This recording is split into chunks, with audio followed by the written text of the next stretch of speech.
भारत की आज़ादी में भगत सिंह की भूमिका। सबसे पहले हम लोग भूमिका को देख लेते हैं।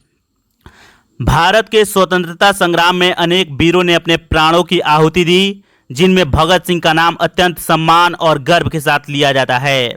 वे केवल एक क्रांतिकारी ही नहीं, बल्कि युवा चेतना, देशभक्ति और बलिदान के प्रतीक थे।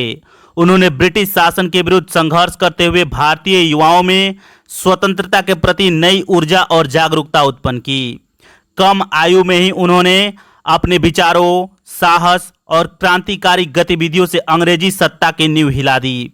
भारत की आज़ादी के आंदोलन को जन आंदोलन बनाने में उनकी महत्वपूर्ण भूमिका रही।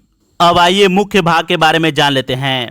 भगत सिंह का जन्म 28 सितंबर 1907 को पंजाब के लायलपुर जिले वर्तमान पाकिस्तान में हुआ था।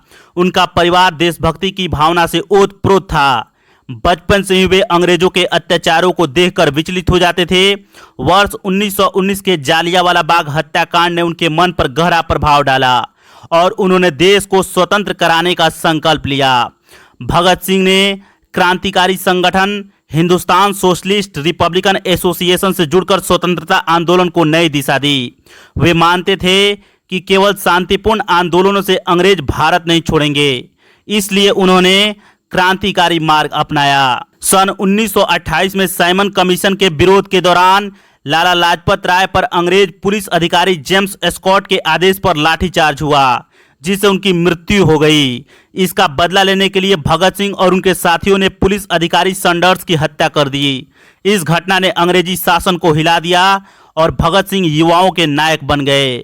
इसके बाद 8 अप्रैल 1929 को भगत सिंह और बटुकेश्वर दत्त ने दिल्ली की केंद्रीय विधानसभा में बम फेंका। उनका उद्देश्य किसी की हत्या करना नहीं था, बल्कि अंग्रेज सरकार को यह संदेश देना था कि भारतीय अब अन्याय सहने वाले नहीं है।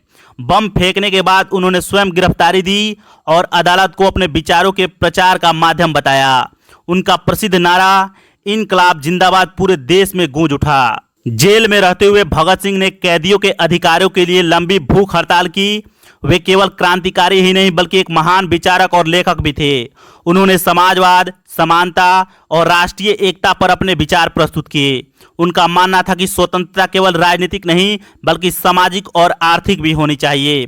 अंततः 23 मार्च 1931 को भगत सिंह, राजगुरु और सुखदेव को फांसी दे दी गई। उनकी शहादत ने पूरे देश में स्वतंत्रता की भावना को प्रबल कर दिया। अब आइए निष्कर्ष के बारे में जान लेते हैं।